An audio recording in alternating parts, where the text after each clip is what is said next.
Episode 41D2 of 3 Island in Drax in the UK accused of driving environmental racism after further pollution claims against wood burning.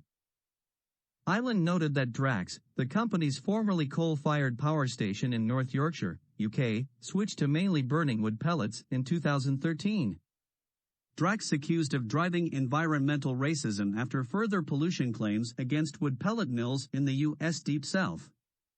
The company, billed as UK's largest source of renewable energy, has now been forced to make settlement payments for air pollution claims against 3 of its US pellet plants. 2 of them are sited in poor, majority black communities. A Gloucester, Mississippi, woman stands in front of the Drax plant Emit Bioenergy, which began operations next to her community in 2014. The company that runs England's enormous Drax power station has quietly agreed to pay out a further $3.2 million to settle air pollution claims against its wood pellet factories in the United States Deep South, an unearthed investigation has found. Late last month, the company agreed 2 settlements of $1.6 million apiece with the Louisiana Department of Environmental Quality, LDEQ, to settle a string of claims against 2 of its wood pellet plants in the state. It is the biggest settlement deal reached with the state's environmental regulator for at least 10 years. The settlements, which relate to claims dating back to 2019 against pellet plants in the small communities of Bastrop, Louisiana, and Urania, Louisiana, come after Drax was fined $2.5 million for air pollution violations in the neighboring state of Mississippi. That fine was levied after a Drax pellet plant in Gloucester, Mississippi, was found to be emitting well over the legally permitted level of volatile organic compounds, VOCs, a class of air pollutants linked to cancer, breathing difficulties, and other health effects. Similar violations were at the center of the claims against the Louisiana pellet mills. Both the Gloucester and Bastrop pellet mills are sited next to majority black communities with high poverty rates. American critics say that while Drax presents itself as green in the UK, its operations have driven environmental racism in the US, allowing communities of color to be disproportionately exposed to polluting industries. The Gloucester, Mississippi, trailer park community Blackman Hole sits just meters away from Drax's Emit Bioenergy pellet plant. Drax, which bills itself as the UK's largest source of renewable electricity, denies it committed any violations at its Louisiana plants. The company agreed to settlement payments without admitting liability. The company's formerly coal-fired power station in North Yorkshire switched to mainly burning wood pellets in 2013, and is now one of Europe's biggest biomass power generators. Drax currently receives over £2 million a day in direct UK government subsidies for green energy, according to an analysis of financial results by climate think tank Ember. But there is growing skepticism among scientists about the classification of woody biomass as a source of green energy, with the European Academy's Science Advisory Council warning that in most cases it is not effective in mitigating climate change and may even increase the risk of dangerous climate change. Meanwhile, in the US, there is rising scrutiny of the impact Drax's demand for wood pellets is having on vulnerable communities. A woman who was a member of the directors board of the U.S.'s National Association for the Advancement of Colored People, NAACP, said it was very unfortunate that Drax's biomass use was being billed as something great in one part of the world but is causing so much misery to people on the other side. My message to the UK government is that you are subsidizing environmental racism, she said. You are subsidizing the harm of our planet. I would send an invitation to the UK government to come to the US and go to some of these communities where these plants are operating. It is not a safe environment. It is very harmful to these communities. A woman who is executive director of the Dogwood Alliance, an environmental justice campaign group that works to protect forests in the southern U.S., said using biomass for energy was a false climate solution. We need people in the UK to be outraged about what's going on right now, she told Unearthed. Because it's accelerating climate change, it's accelerating forest destruction. The news of fresh sanctions against Drax's U.S. operations comes as the UK government is reportedly attempting to renegotiate its deals with the company, in a move UK members of Parliament MPs have warned could lock UK taxpayers into many more years of state support for the power station. Like nuclear, solar, wind and coal generators, Drax has enjoyed huge windfall profits this year, as soaring gas prices have driven up the cost of electricity.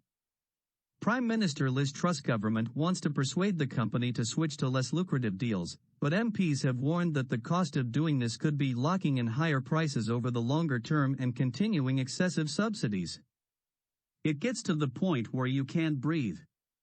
The pellet plant sits in Gloucester, a tiny town of just 1,356 people, where 77% of the residents are black and 41% live below the poverty line. At its edge is Blackman Hole, a black-owned trailer park community that has only a fence and a pond separating it from Drax's facility. Drax needs to clean up their mess, said a woman resident, who says her health began to decline 5 years ago. We started getting sick after they put that plant down there and we didn't know where it was coming from.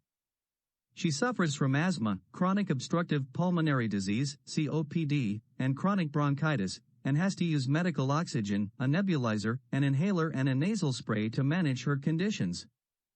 Sometimes I experience nose bleeding, she added, and when I gargle, I spit blood out.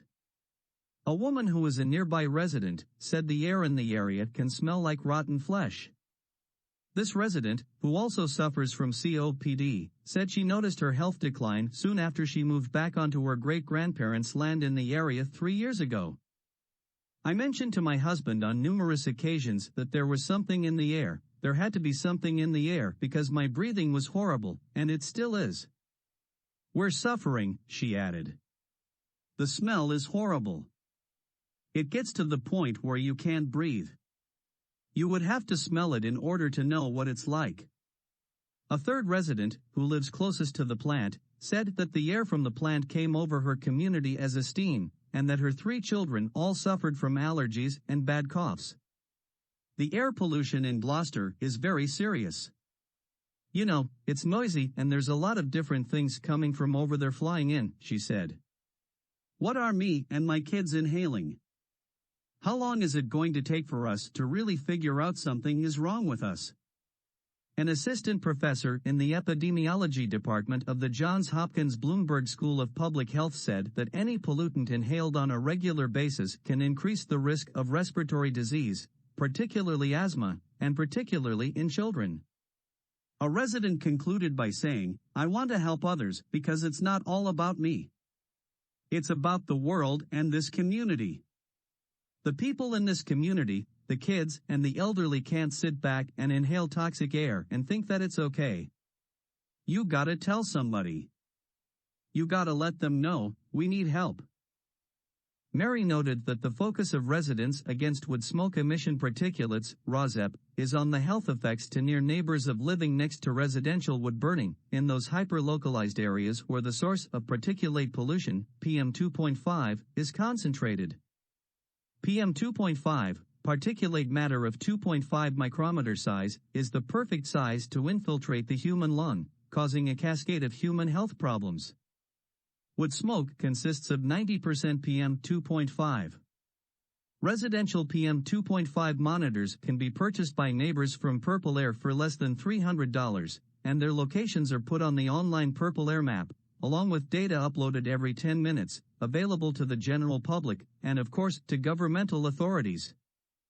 Neighbors of residential wood burners would like their Purple Air PM2.5 monitor data to be used to regulate and shut down residential wood burning detected at neighbors' fence lines that exceeds the World Health Organization, WHO, standards of 5 micrograms per meter cubed or future U.S. standards of 8 micrograms per meter cubed. There could even be court-ordered monitoring using a neighbor-owned Purple Air PM2.5 monitor as a breathalyzer, similar to car breathalyzers court-ordered for repeat drunk drivers, to turn off the ignition of a neighboring indoor wood stove when levels of PM2.5 in a near neighbor's yard is exceeded. In this way, governmental authorities would not have to check the make and model of an appliance and would not have to rely on unreliable certification and other worthless assurances of levels of wood stove particulate emissions by the company that manufactured the wood stove.